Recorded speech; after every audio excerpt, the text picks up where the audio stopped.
So as people are jumping on here, we're going to get started. This will be the fourth session, a community perspective on solar. We'll be going until 1:15 today. We do have 3 speakers joining us. I'm going to go ahead and introduce them, but to get started, I'll be the moderator for today's session. My name is Lily Guthrie. I'm the State and Local Government Affairs Specialist with Pennsylvania Farm Bureau. So with that, we will go ahead and introduce today's speakers. First, we have Katie Malinowski. She's the Executive Director for the Tug Hill Commission, beginning her career there in 1998 as a Natural Resources Specialist. She leads the state agency's work with local governments and other partners in planning, natural resources, and community development. She received her MS in Environmental Science, Water Resources from the School of Public and Environmental Affairs, Indiana University, Bloomington, Indiana. Her undergraduate studies were completed at SUNY Binghamton with a BA in Environmental Studies. Also with us is Matt Johnson. He's the planning director for the Tug Hill Commission and has over 25 years experience working with small rural communities in the Tug Hill region on a wide variety of planning and land uses. Matt assists communities with comprehensive plans, zoning laws, subdivision laws, and GIS projects. He received his bachelor's degree from Syracuse University in 1983 and a master's degree from Boston Architectural College in 2018. He's a member of the American Institute of Certified Planners. And finally, we have Matthew Smith. He is a planner with the New York State Tug Hill Commission, using his technical knowledge to help local governments through the comprehensive planning, zoning code, and subdivision law update processes. He has a bachelor's degree in political science with a minor in history from Siena College. Matthew has completed an update to the planning for offsite solar technical paper for the commission, has given a presentation on the progress and scale of solar build-out for local farmers interested in solar sheep grazing, and has recently completed a regional soils map intended to be a tool for local officials to protect their natural assets and better site incoming solar facilities. With that, we're going to go ahead and get started, and I'll turn it over to Katie. Thank you very much, Lily, for that introduction, and welcome everyone to your, I think, fourth webinar in this series. So we thought we'd throw a picture of a solar farm here on the front. I think we all know what they look like. This is one that was done early on in Lewis County. The planning department took this picture. Just thought that would set the stage here. Our next slide, a little bit of background about the Tug Hill Commission and the Tug Hill region. So the Tug Hill region is located in upstate New York, between Lake Ontario and the Adirondack Park, just north of Syracuse and just south of the Canadian border. The region itself is parts of 4 counties: Jefferson, Lewis, Oswego, and Oneida. And in total, there's about 2,100 square miles of land there, forested, farmed, with a variety of villages sprinkled within. Our town populations are as small as 97 to as high as 9,342 as of the 2020 census. About 2/3 of our population is concentrated in villages and towns around the edge, and we have a core forest of about 200 square miles.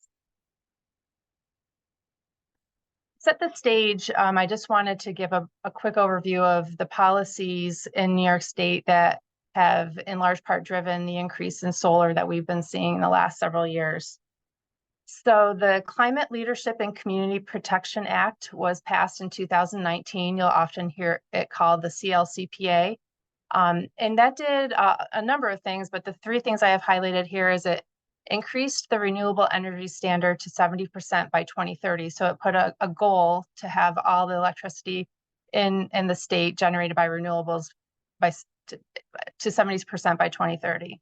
It also doubled the target for distributed solar power, and it wants us to install a lot of energy storage capacity. So that we're seeing that play out on the ground here in Tug Hill in a number of ways. The second statewide policy was the Accelerated Renewable Energy Growth and Community Protection Act, which was enacted in the 2020-21 New York State budget. And what that really did was add a section of law, 94C it's called, to the executive law here in New York State, and created the Office of Renewable Energy Siting. So that for large, and we're going to talk about that more later in the webinar, that really has created a new permitting process for large facilities in New York State. Prior to 94C, there was something called Article 10. Article 10 process was taking a long time for projects to move through 3-4 years. And so the ORAS, as we call it, was created with the thought of making these get permitted at a faster pace to meet all those goals set in the first Climate Act. I have an image here. We have a really thorough reference document that we've put together with our 4 county partners up here. We've rewritten it twice already, I think. The most recent revision was done in June of this year. That is available on our website, and it'll be in the materials that are available to you after this presentation. Okay, so now just to talk about the build out so far and what we've seen. This is a great resource from NYSERDA. These are the New York Sun solar data maps. It shows it for the whole state as well as by county. So we'll start with Jefferson County. This is our highest total capacity county. They have 128 megawatts about with 486 total projects. You can see the cumulative map and the yearly map of additions to the grid at the bottom as well. Jefferson County has gone up every year in the cumulative map, but only a little bit added in 2023. And next we have Oneida County. You can see total capacity is 88 megawatts with 876 total projects. So 40 megawatts less than Jefferson County, but almost double the amount of total projects. Different approach to solar county by county in that sense. The cumulative megawatt shows rising every year for additions to the grid. And then the yearly at the bottom, you can see early on in 2014 to 2019 range, there was some pretty large additions for the year. And then 21 to 23, consistently they've added between 15 and 20 megawatts year on year. Next, we have Oswego County. Total capacity is about 50 megawatts with 546 projects. Their cumulative graph looks a bit more like an exponential graph. You can see kind of rising faster and faster each year. The yearly at the bottom, 2023 was the year that Oswego County added the most to their grid. And I'll just have you keep an eye really quick back to the total capacity and number of projects as we change to the next county. So the total capacity for Lewis County, our 4th and final county that has the lowest capacity out of all of them, they only have about 5 megawatts less than Oswego County.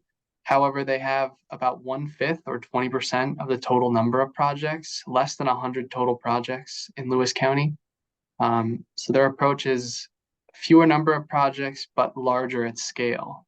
And you can see cumulative graph again, going up year on year, except for 2023. According to this, there was no, or there might be just a tiny sliver added this year to the grid. There's a few possible explanations for that. One might be the new process, the volume of applications coming into the new process. People at the Office of Renewable Energy Siting, or ORAS, getting up to speed and obeying the timelines set out for that as well. Just kind of getting up to speed with processing the applications.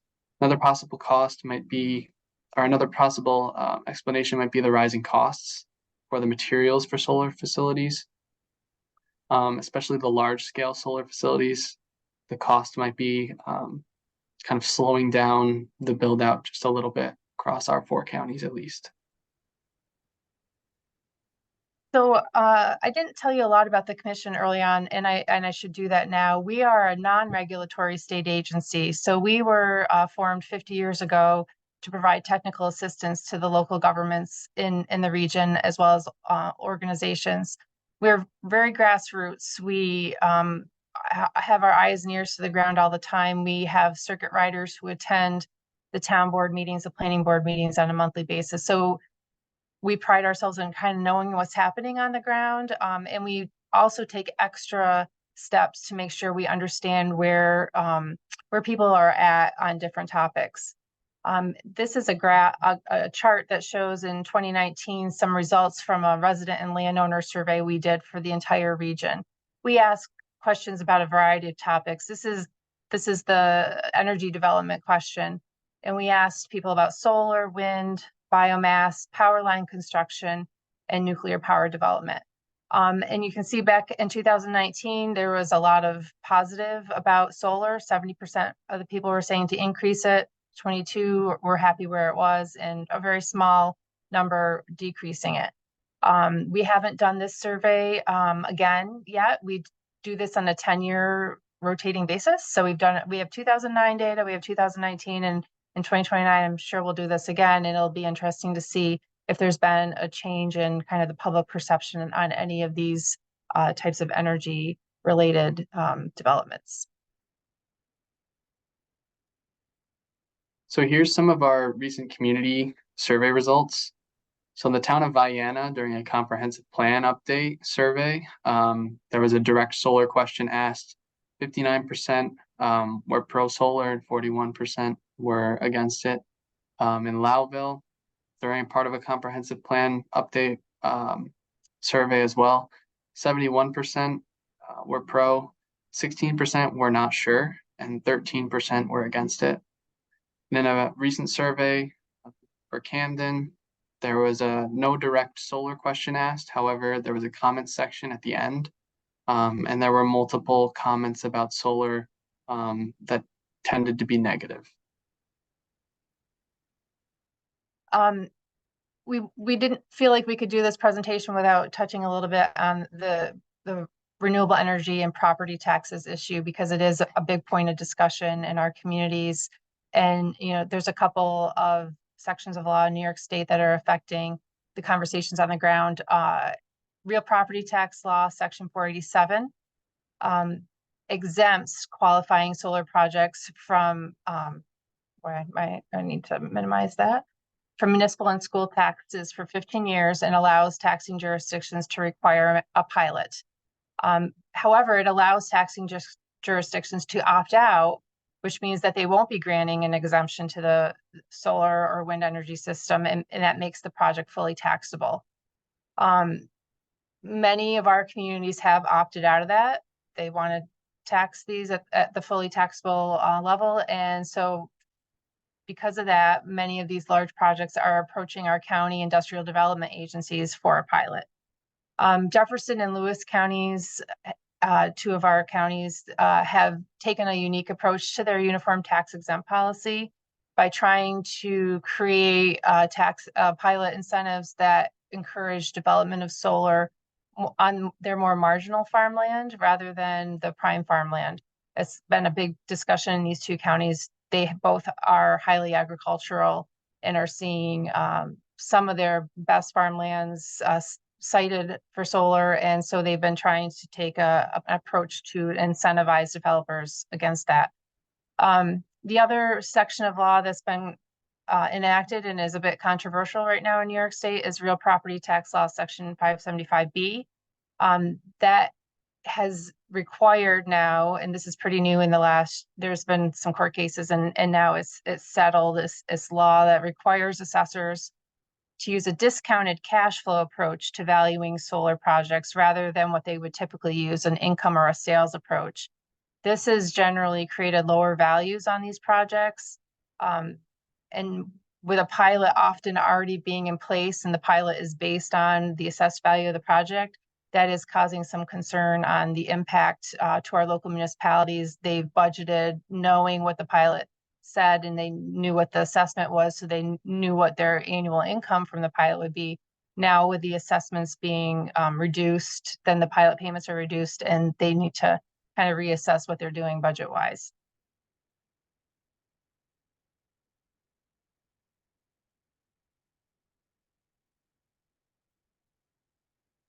Matt, I think this is you. Okay, yep, I'm just unmuting myself. So what can the municipalities in our region do to mitigate these projects and deal with these projects from a land use perspective? New York State is a lot like some of the other states, including Pennsylvania, that have been involved in this series of seminars, in that we're a home rule state and we have planning and zoning done on the local level not the county level. So we have towns, villages, and cities. The Tug Hill region is a very rural area. So a lot of the towns and villages have very low populations and need a lot of help when it comes to administering land use laws and doing land use planning. So that's kind of where our agency comes in. That's where the county planning departments come in. We work with 4 county planning departments: Jefferson, Lewis, Oswego, and Oneida. So we're all kind of doing what we can to help our local communities deal with this new land use that none of us are really experts on. We're learning as we go. But what communities can do and are doing are land use moratoria, comprehensive plans, and zoning laws and zoning reviews. Next slide. So moratoria is basically a local law that communities write that prohibits development of a certain land use for a set period of time, basically to give them time, to give them a little window to update their zoning law or their land use law to deal with something like solar. And a common time frame is 6 months. Some do 12 months. But a lot of our communities kind of found themselves caught off guard with this, with large scale solar development. So most of them have adopted moratoria, and typically the period's been 6 months. The comprehensive plan is another really good tool regarding this issue. Towns in New York State, villages, and cities are all highly encouraged to adopt comprehensive plans. This is the screenshot is one from the town of Champion in Jefferson County. And a comp plan is basically materials, written or graphic, including maps, charts, studies, resolutions, reports, and other material that creates a shared vision for where a community wants to see themselves in 8 years, 10 years, 15 years. And it provides the rationale behind the zoning law or the land use law. So we highly encourage communities to update their comprehensive plans in regards to alternative energy, and especially solar energy, and really develop a good narrative about do they want it? Do they not want it? Do they want it in certain areas? That type of thing. And zoning is the tool that actually lets communities regulate how these are built and where they're built. And we're going to touch upon this in more detail later, but in New York State, projects that are under 25 megawatts are reviewed by the local municipality, and projects greater than 25 megawatts are reviewed by the state, the Office of Renewable Energy, ORES. The zoning protects the public health, safety, and welfare. It does 3 things. It regulates use of land, density of development, and placement of structures on lots. And as I said earlier, it's administered in New York State by local governments, towns, villages, and cities, not at the county level. However, there is some county involvement in that the county planning departments and county planning boards do have a process where they review certain projects based on geographical factors, and they weigh in with a recommendation that the local board approve, disapprove, or approve with conditions.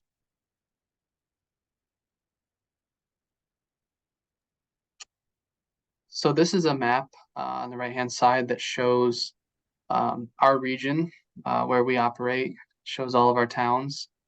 15 towns we have assisted so far on a solar law, whether it was including it directly in the zoning regulations or as a standalone law.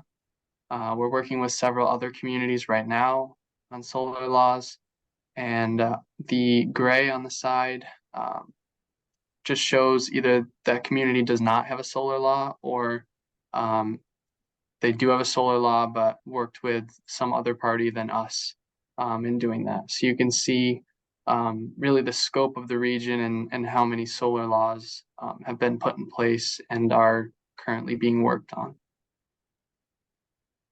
And a lot of the gray areas that do have laws that probably the county planning department assisted with. So where do we get how do we go about sculpting a zoning law for a community? In New York State, there's several model laws from around the country and around the state, but the big one in New York State is the NYSERDA Model Solar Energy Local Law, and NYSERDA is the state agency that is sort of oversees renewable energy and is focused on promoting renewable energy projects in the state. As I said earlier, this is implemented by the county planning departments, regional planning agencies like ours, private consultants. We always urge the local communities to ask somebody for help when they're trying to place the language from the model solar laws into their own laws. So that's previous slide shows you where our progress is with that. Next slide. So with zoning, you can determine where in a community that solar can go. And that's usually done through a zoning map. Communities are divided into a number of districts. So solar can be relegated to certain districts. It doesn't have to be. Some towns allow solar projects town-wide. But I would say most of the towns that we've worked with in the villages do limit to certain districts. They would probably prohibit a large zoning project in a downtown area or in a village or residential area. You can also create zoning overlays, which sort of overlay zoning districts or are made up of partial zoning districts. This is the zoning map for the village of Camden in Oneida County. And that sort of orangey yellow area is part of the R100 zone, but not all of it. So that's sort of where they have, based on their comprehensive plan, believed to be the best place for these projects to go, the least intrusive areas, where the projects would be least intrusive. So what's in the model law and what goes into these local zoning laws? A whole number of dimensional standards and design standards. There's a maximum height that you can put on panels, which is typically 15 or 20 feet. There's a range of setbacks that are recommended in the model. The top line of the table there, typically 100 feet from the lot lines, and you can create a setback from a non-participating occupied residence, which I think is a very important one. And the municipalities have a lot of leeway to sort of play with some leeway to doctor these setbacks a little bit. One thing we always encourage is that municipalities build flexibility into their laws to preserve ag land. And what we don't want are unintended consequences, where maybe having a large setback from a property line would force a project onto better agricultural soils. We don't want that if we can avoid it. And setbacks may or may not sort of change the way a farm operation, we don't want lands to be fragmented by setbacks or other dimensional requirements that make farming the remainder of a property, if it is an agricultural property, harder to farm.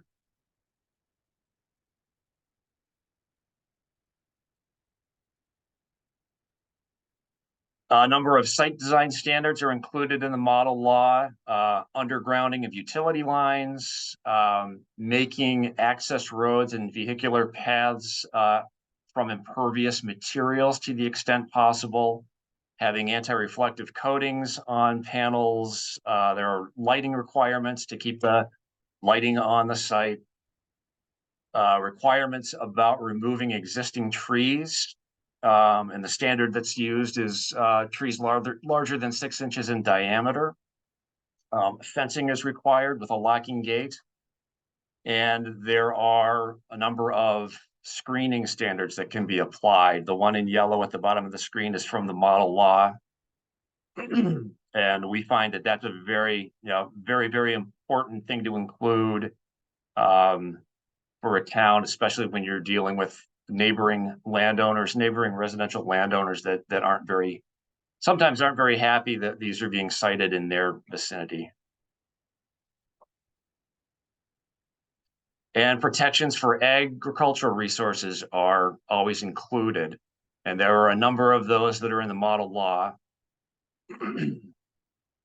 And 3 are listed here. And one is that the facility area for a solar project occupy no more than 50% of the area of MSG, which is mineral soils groups 1 through 4 soils.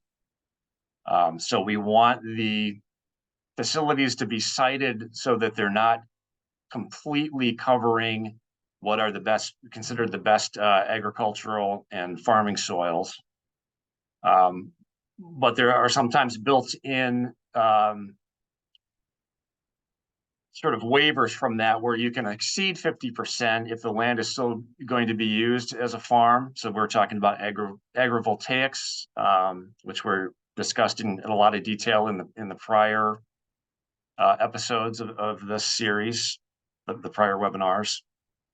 And we always write in a standard that, to the maximum extent practicable, systems that are constructed on those MSG 1 through 4 soils are constructed within the requirements of the New York State Ag and Markets guidelines for solar energy projects. So there's a list of sort of mitigation standards and design and construction standards that Ag and Markets in New York State has developed, which are including all kinds of items to preserve ag soils, especially when projects come to the end of their life cycle and they're being decommissioned. How do you return the land to productive agriculture?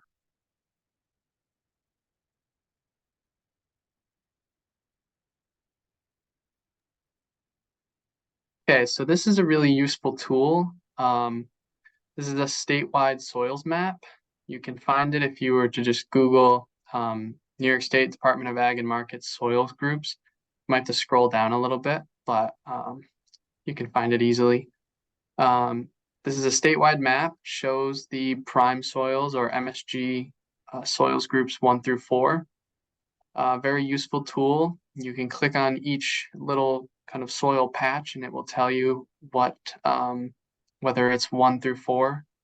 Another useful resource is the Web Soil Survey from the USDA down there at the bottom.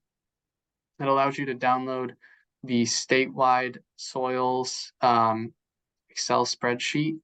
You can also do it by county. I would recommend doing it by county. The statewide download is very large. Even the county ones are pretty large. So a very useful tool to kind of get maybe more data than is shown here on the statewide soils map. So another tool specifically for our region, we just finished working on this. It's the same concept, however, just a little bit more tailored for our communities. So this is a prime soils map for our region. Again, it's the prime soils, MSG 1 through 4. We included tax parcels, particularly to allow for people to look at the acreage of tax parcels. This is a really useful tool for our communities to take inventory of their agricultural assets. So where are the prime soils located? If they didn't know before, they can know now. And when they're going through maybe comprehensive plan updates or zoning updates, or building that solar law into either the zoning requirements or zoning code or a standalone, they will know where their prime agricultural assets are located.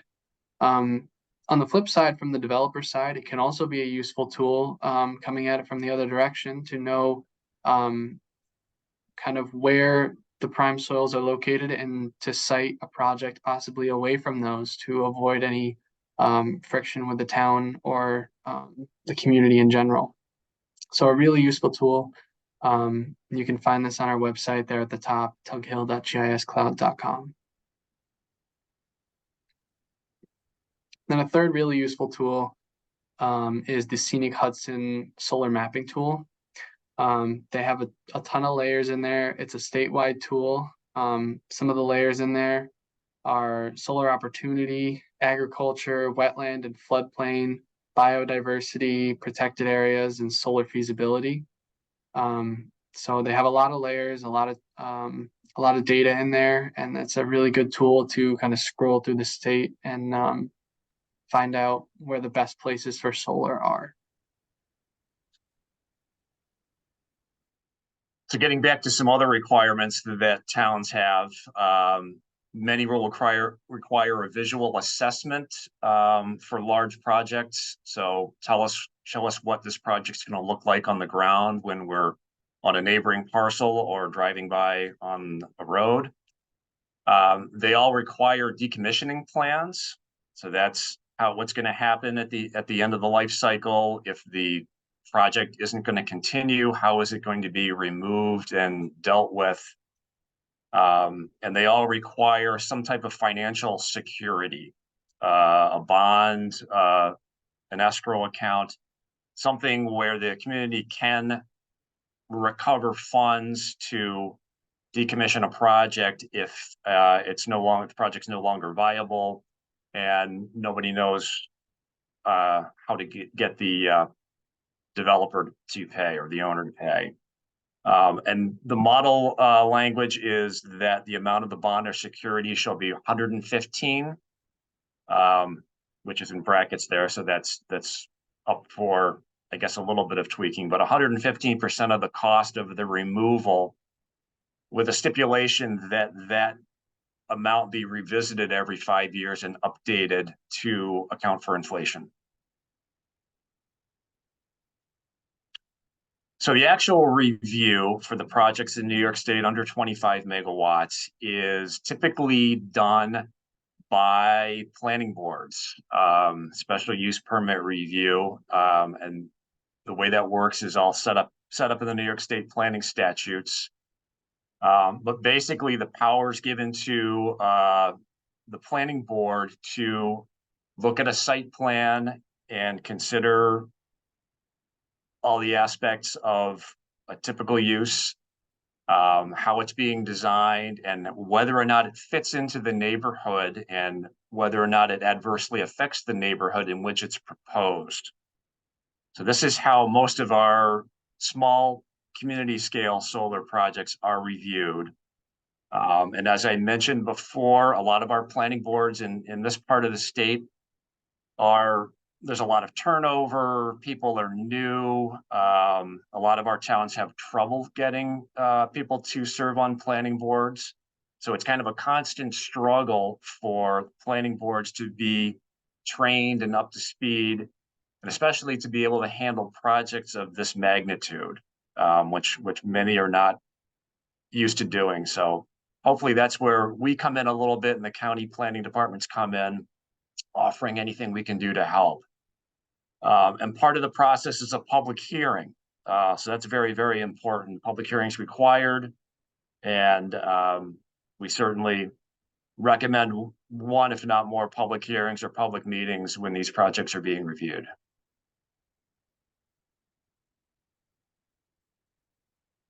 And there are other levels of review.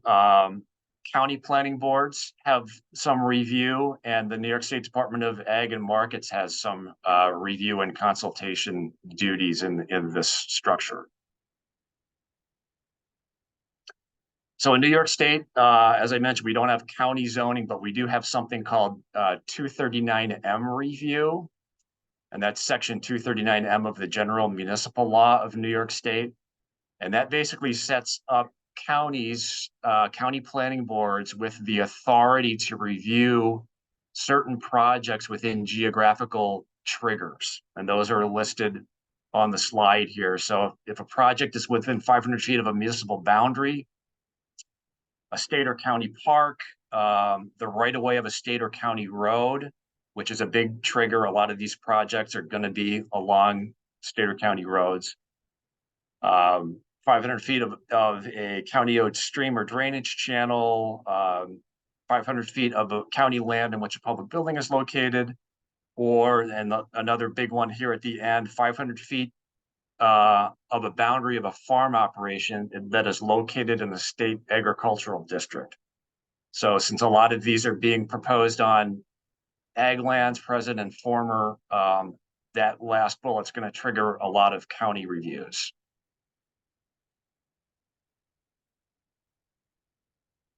So there's a system set up where there's a 30-day window for the county planning agency to do their review.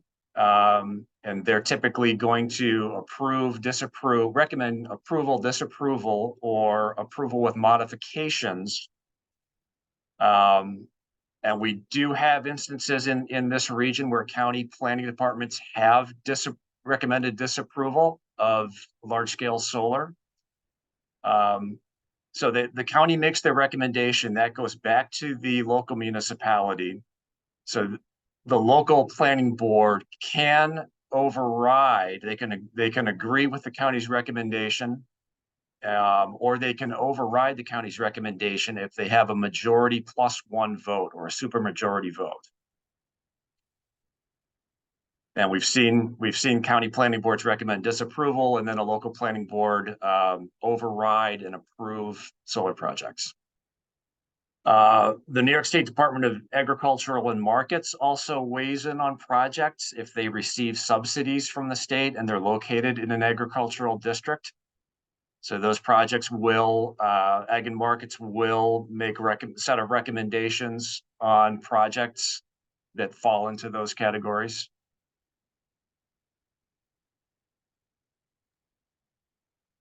Okay, so now to talk about Section 94C and what ORES is kind of charged with doing.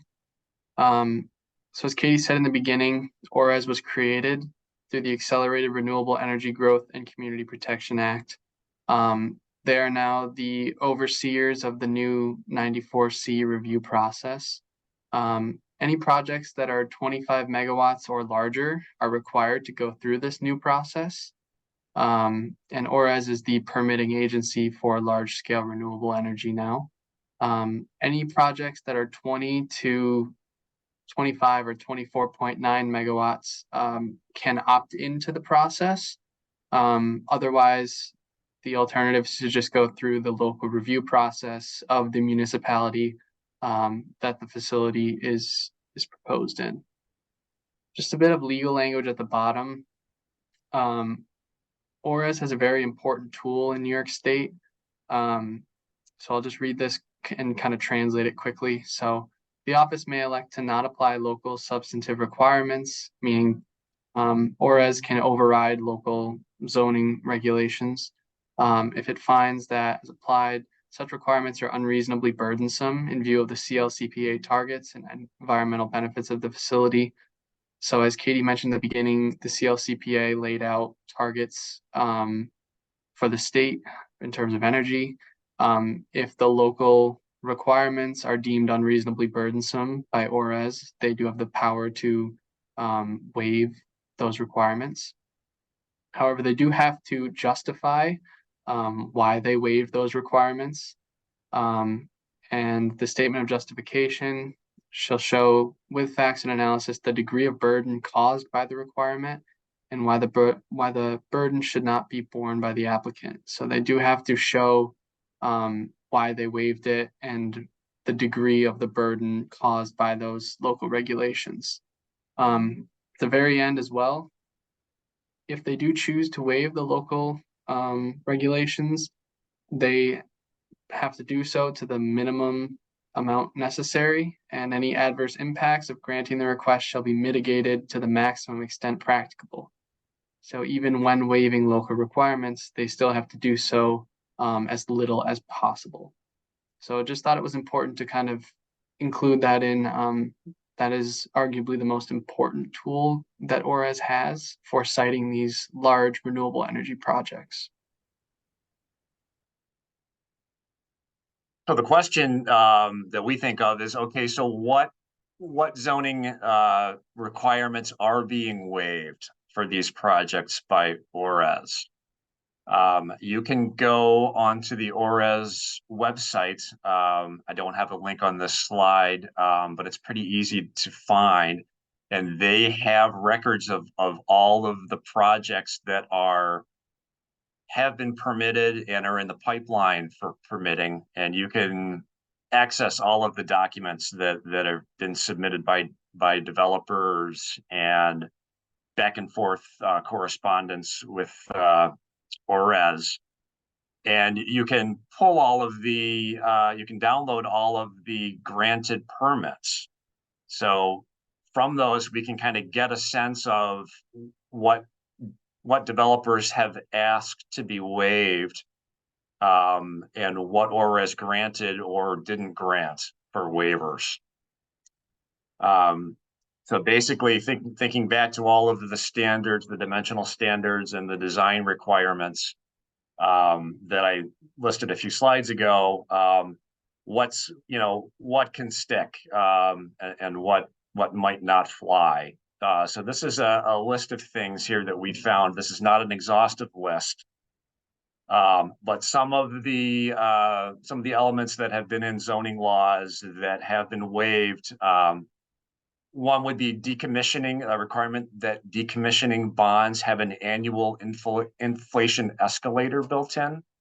So a lot of the early generation solar zoning laws that dealt with solar had a requirement that there be a certain bond amount, and that would increase by something like 2% every year. Developers have balked at that, and ORES has agreed that that's probably not a realistic requirement. Limits on noise have been granted waivers. So requirements that say like there can't be any discernible noise at the project boundary. That's been waived. Requirements for having all access roads being permeable pavement. Those have been waived. Prohibitions of siting facilities on any amount of prime farmland. So basically saying that, you can't locate these on prime farmland at all, not even 50% of them. That doesn't fly. Requirements that components be removed below 4 feet underground when projects are decommissioned. Large setbacks from wetlands, very large setbacks from property lines. There was one instance where a town had a 500-foot minimum setback from a property line that a waiver was given for that. Maximum lot coverages. A lot of zoning laws will sort of have a blanket statement that only 35 or 40% of a lot can be covered with any type of development. That as it applies to large scale solar, doesn't make sense in a lot of circumstances. Thinking back to the unintended consequences. So those requirements have been waived, and requirements limiting vegetation clearing have been waived.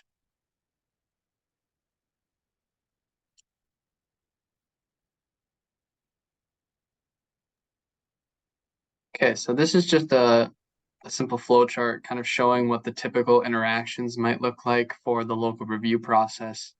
You can see the local government or the local board is in the middle, and they're interacting with a lot of things, but maybe these four main groups or people.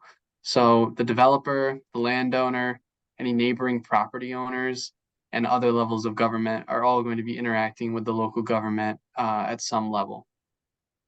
The developer and the landowner are obviously probably going to be interacting as well. The developer and other levels of government are going to be interacting for maybe an environmental review, anything like that. And the neighboring property owners might be interacting with the landowner.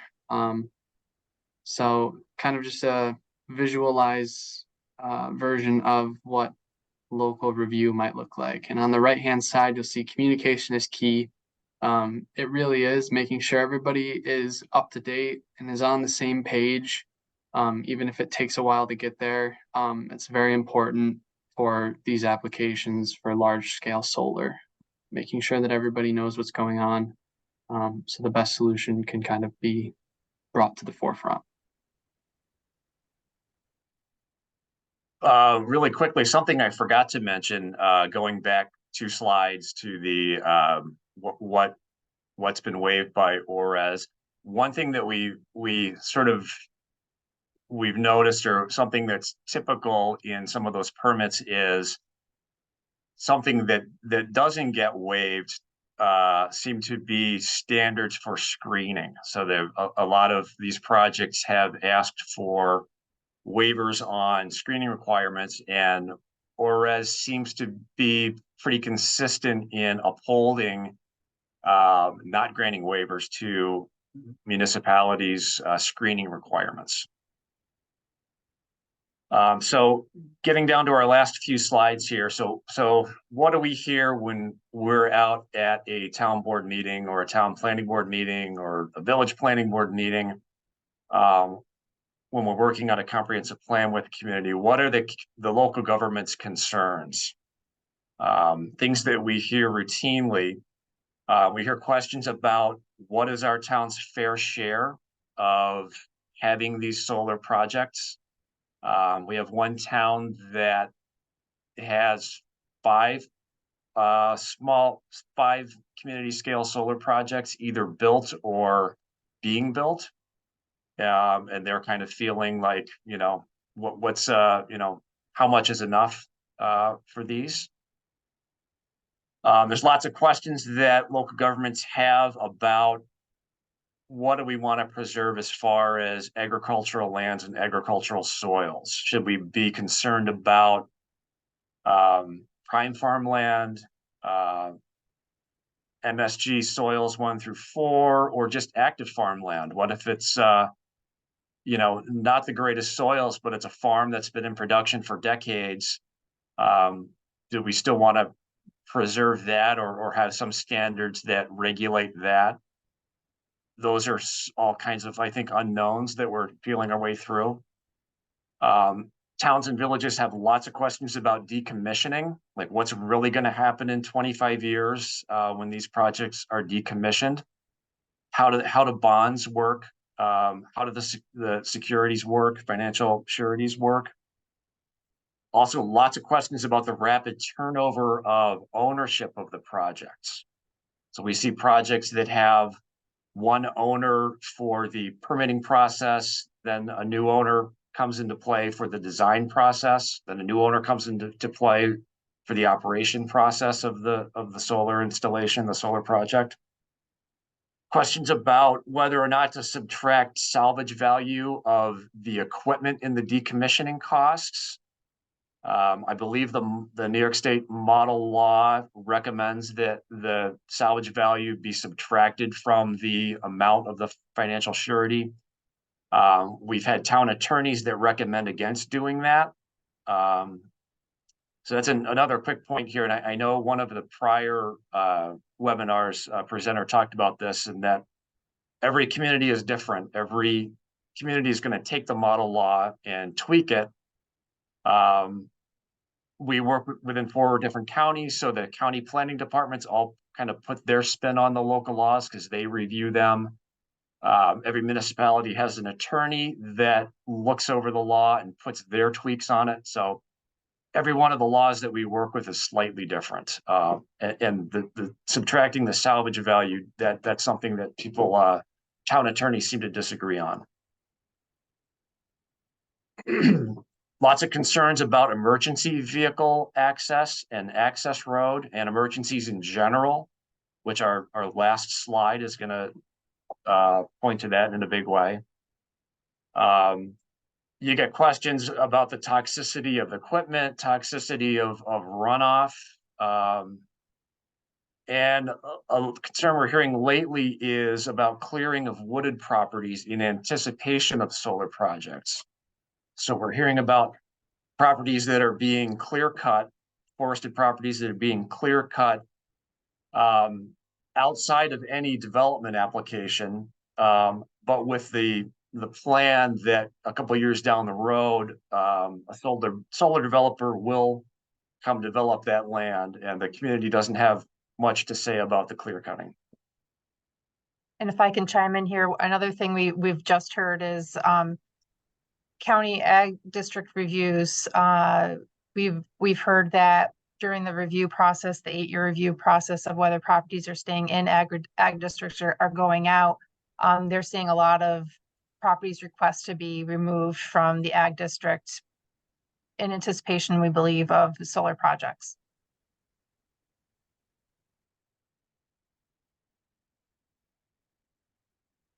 So what concerns do the developers have? What do we hear from developers when we're out at public hearings or public meetings?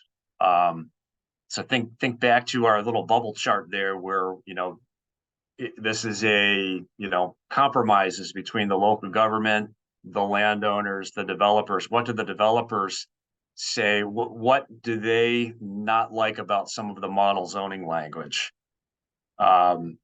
And this is again not an exhaustive list, but a few anecdotal things that we've heard.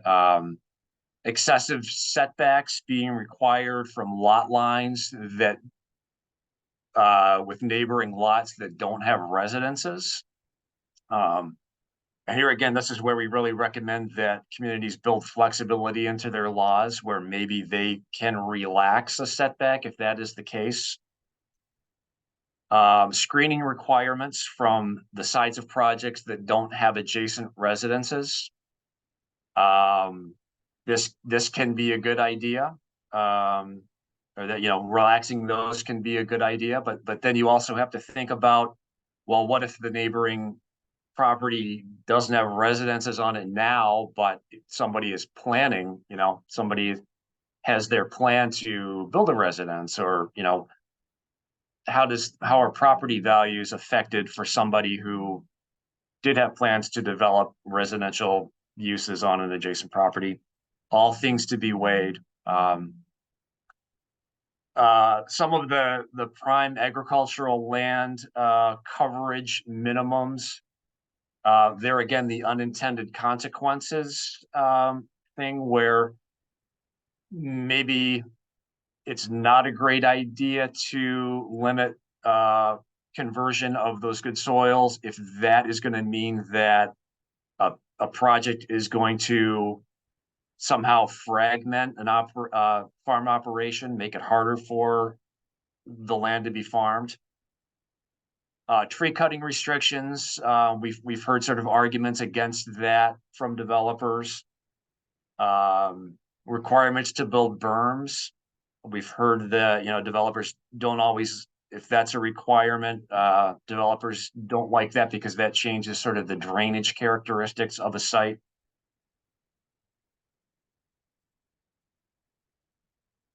And finally, what do the neighboring property owners, when they show up at the public hearing, what are they saying? What are they writing letters to the town about?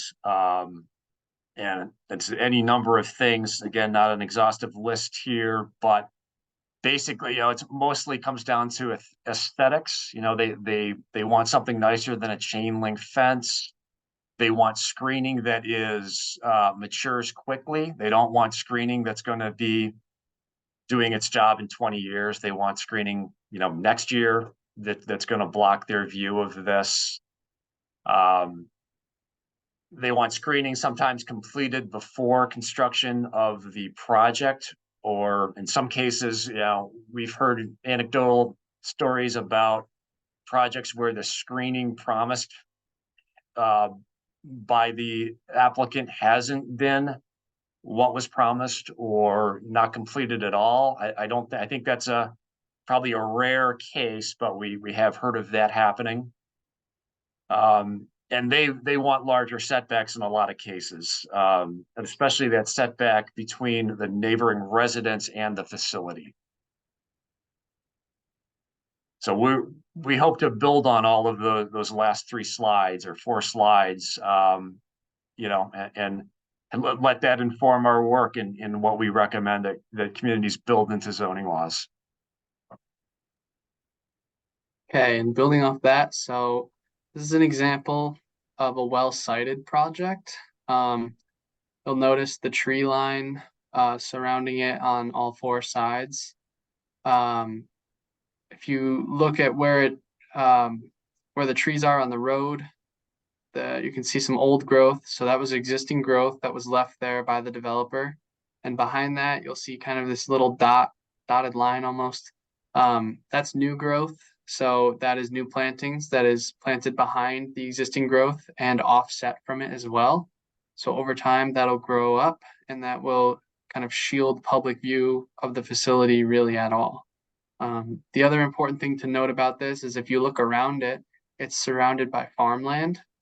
However, this project is not sited on any what we'd call prime farmland or MSG soils 1 through 4 at all. No part of this project is sited on that. So a very well sited project from a community point of view.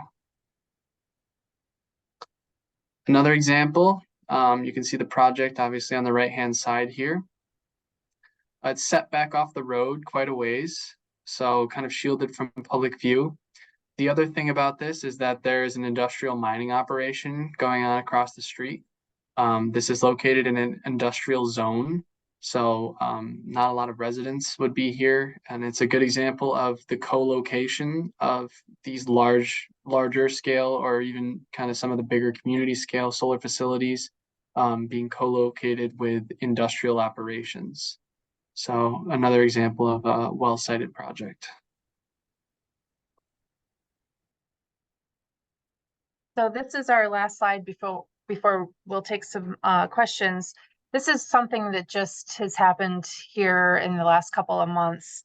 A large solar farm in Jefferson County that has an accompanying battery energy storage system, which we didn't talk about a lot here, but most of these do end up with some and they're increasingly coming with some battery energy storage associated with the solar panels.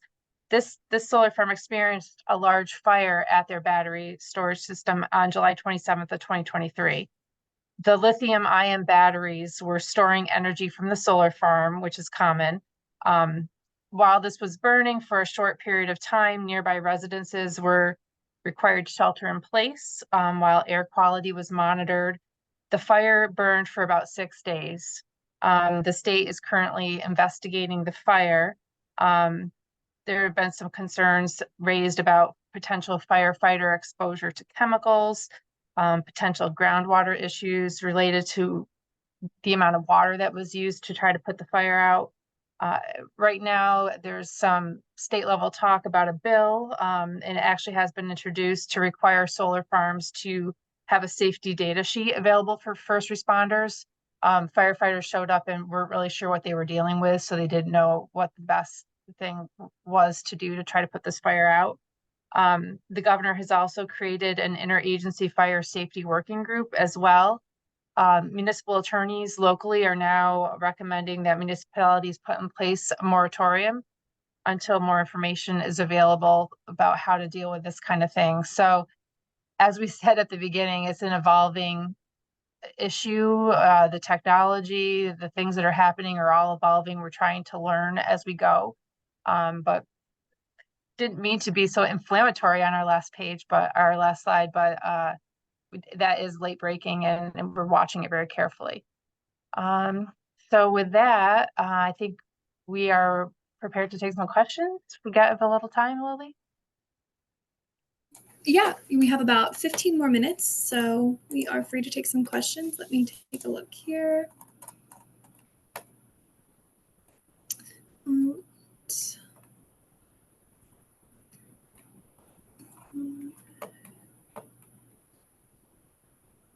Perfect.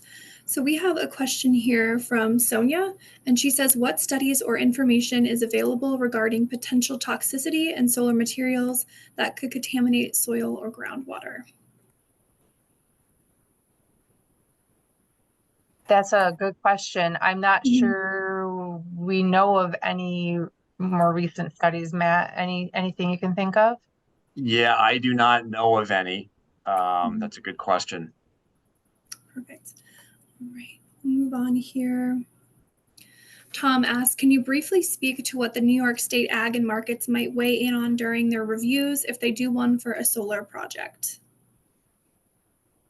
Yeah, that's, I believe, mostly just recommending ways that the project can be built to disturb the soils the least. And a lot about the sort of the reclamation, the restoration of the site. That's probably a question that we could research more and maybe come back in the question and answer session next month with maybe some real solid examples for you. We can make a note of that. Perfect. Yeah, and we do, the paper that we mentioned, I have a printout of it here. In that we do have we have a number of appendices. This is really long. It's about 120 pages long. The actual paper itself is maybe 20 pages, and then we have a number of appendices with good examples, so you can see what has actually been enacted or what have you. And we do have an appendix that's an example notice of intent correspondence for Ag and Markets review. So that would be one example you could look to. Awesome. And kind of going off the last slide with battery storage, is there any consideration seen in solar ordinances you've seen that recommend or mandate battery storage be centrally located in a solar facility to mitigate sound concerns due to cooling fans running at the battery facility? Yes, there is a model, like there's the model solar law. NYSERDA also has a model battery energy storage law, which you can download from their website. And that has, the same type of same type of recommendations for setbacks and safety. And I believe there's probably a noise recommendation or a noise standard in there, I think. Awesome. Another good question here. Do you see local solar ordinances having language in them which mandate viability or maintenance of vegetative screening over time versus just at the time of planting? Yes, we do. We do see that a requirement that the vegetation, the screening be maintained. Awesome. All right. With the 25 megawatt cap on local review solar permitting before it kicks over to the state, do you see developers breaking the projects into smaller sub-projects to keep the reviews local?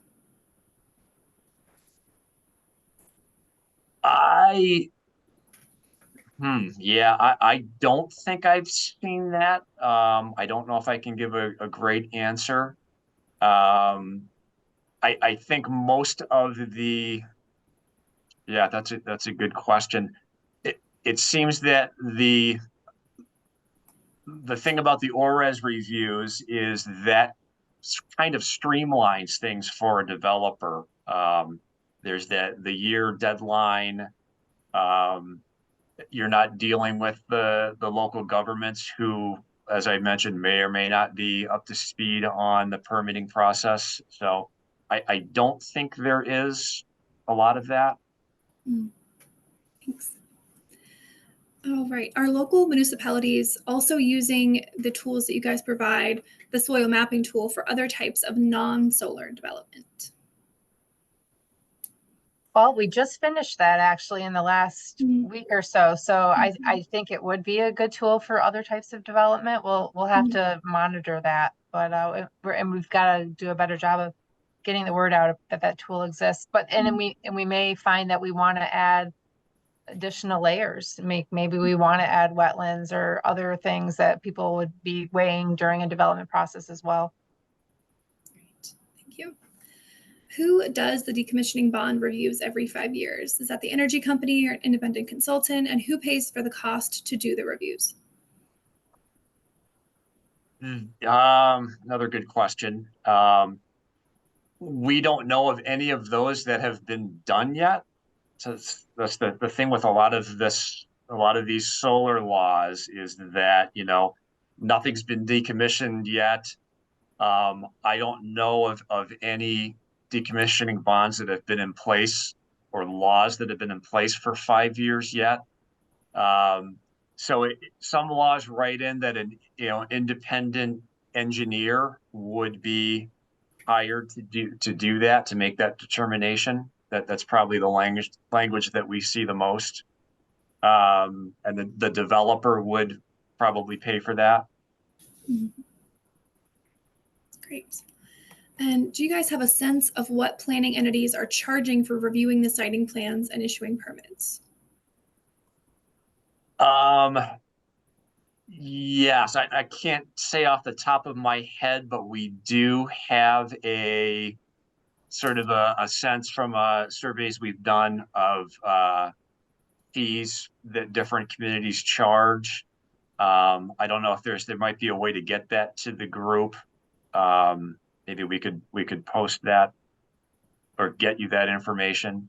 But yeah, there might be some might do it by acreage of the project. I don't know if anybody would do it by megawatt. Probably some fee per acre or size.